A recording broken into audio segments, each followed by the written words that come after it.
very good afternoon, good evening, likely to be. Thank you so much, Jose, for this very kind introduction. And thank you for making my life easier. Mr. Archamji, you have made our life easier, actually, while talking about of Bangalore and the companies which came forward. So thank you, to Brent, Bangalore, and Karnataka, much better way than I would have done it. But anyways, since the mic is given to me and the audience is here, I would like to give you certain numbers that I feel proud of. You are most welcome in the state which is having roughly a $360 billion of state GDP as on today. It's one of the fastest growing state in the GDP terms, more than the national average and more than any other states that we think of. This $360 billion is going to be converted into a $1 trillion economy of the state in coming years. I'm expecting by 2031-32, around that period of time, we will be able to reach that stage. Okay? If that's the case, we today are seeing somewhere around 20% of our state GDP comes from manufacturing. Now, this 20% of state GDP, which is reaching to approximately $72 to $75 billion of the economy is contributed by manufacturing. Imagine if this number is looking at 25% to be available from manufacturing, minimum, in $1 trillion, then this 72 is looking out to convert into a $250 billion of manufacturing contribution to the state's GDP.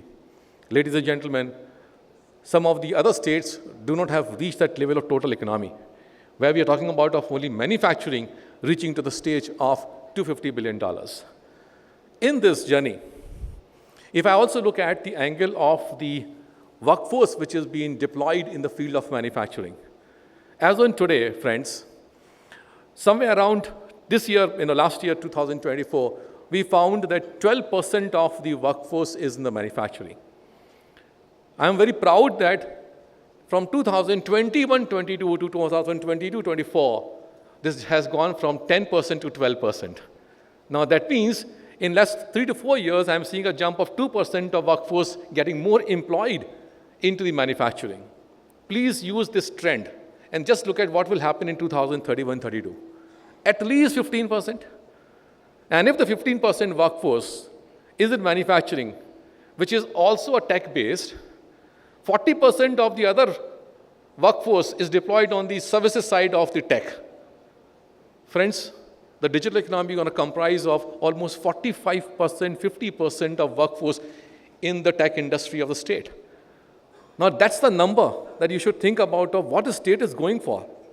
The state is going for a tremendous amount of attraction on the technology and the talent in manufacturing and in services.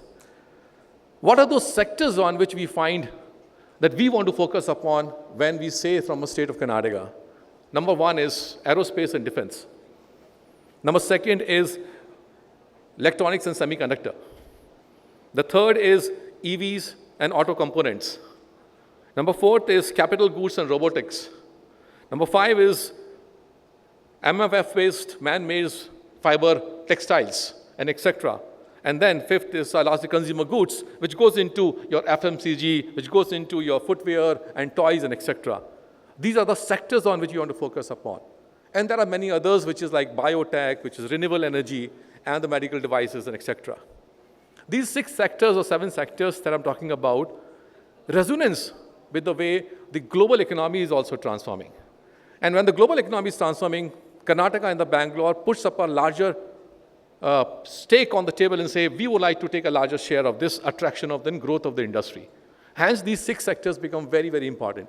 These 6 sectors are also very important because our strength lies here. We have our existing strength to play with in the fields of these industries. And it is just because it's a history of 100 years of entrepreneurship in the state of Karnataka.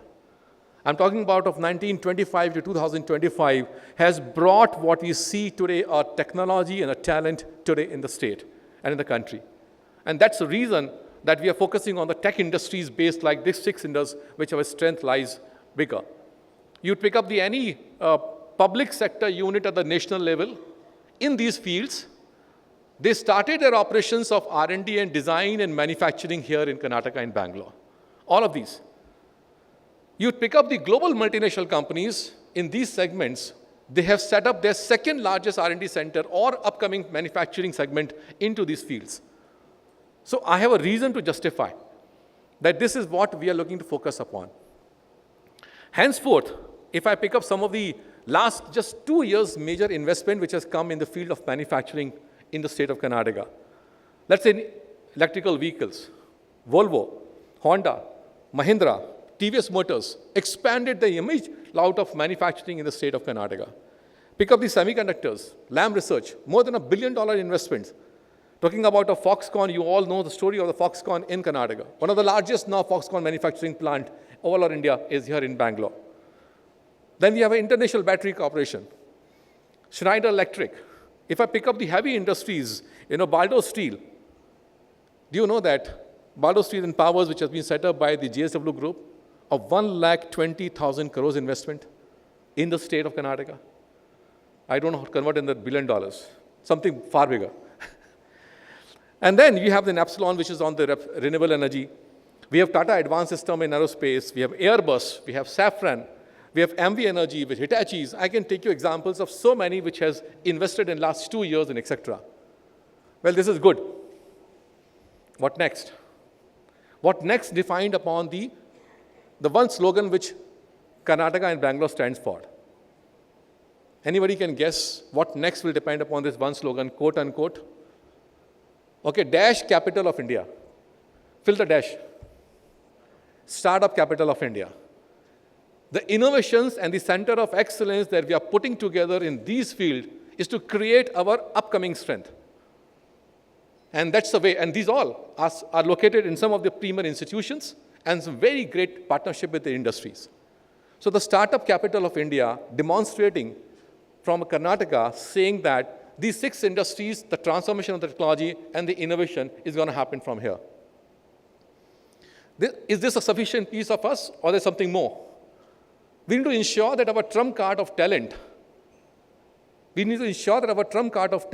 is remain as promising and as attractive as it was yesterday and today. And so we have come out with a very different program called as Nipuna program, under which what we are working is we are identifying the demands of the upcoming requirement of the talent and skills, asking industry to tell what they want or what they will be foreseeing it. We are putting together an ecosystem and the cash benefits and the money on the table of 300 crores for a Nipuna scheme to implement this. I'm very happy to share with you that when we started this just 5-6 months back of interacting with the industry, we got 20 plus proposals from larger levels of numbers of the industry coming in place. Very soon you will find some of these industries will be given a partnership forms where we'll be working with them and co-investing with them to the extent of 40% of the training cost, which will come to the future skills program. So we're doing that exercise. Not only this, we have called as International Migration Center, where actually we're looking at the locations around the world where they need upcoming talent. And what's happening from the International Migration Center is to look at the demand, can we work G2G basis? The other side of the government says, hey, Sanjeev, I will require, let's say, 100, 200 folks on AI, right? Can we do this proper programming with the approval of the Ministry of External Affairs, Government of India, and provide you the right talented skills at your doorstep from the state of Karnataka? We are doing that exercise.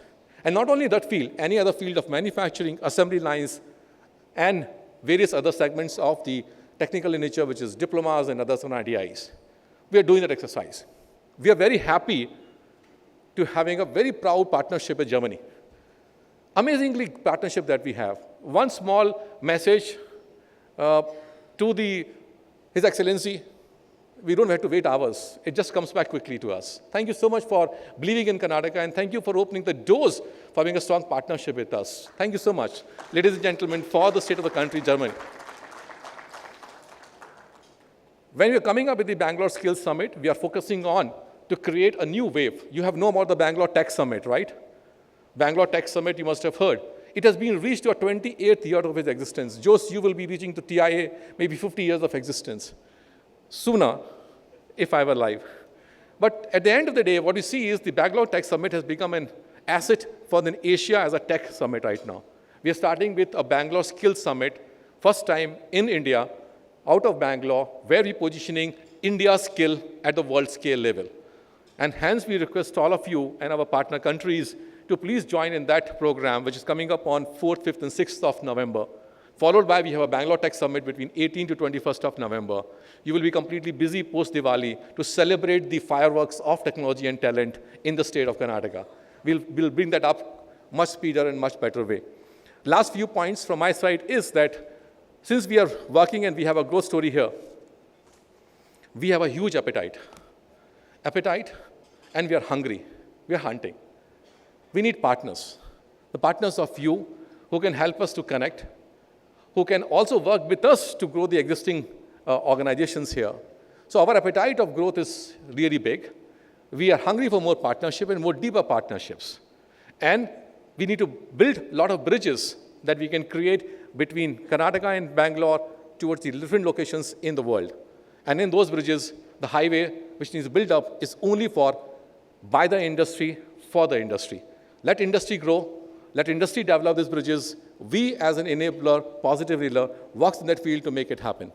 Ladies and gentlemen, I'm so happy that you give me a chance to come and talk to you. I look forward to, again, interacting with you in coming hours and interact more and see how we can work together. Thank you, Jose.